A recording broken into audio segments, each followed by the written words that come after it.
স্বগৃহ মানে আল্লাহ বলেন, হে বান্দীরে, তোমরা তোমাদের নিজের বাড়িতে বসবাস করো, চলাফেরা করো।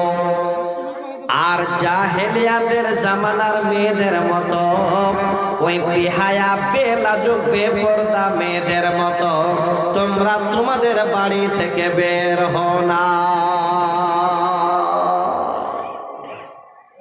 এই কথাটা আবার চিন্তা ভাবনা করেন। আল্লাহ যাদের জ্ঞান দিয়েছেন কথাটা ভালো করে একটু মাথায় রাখেন।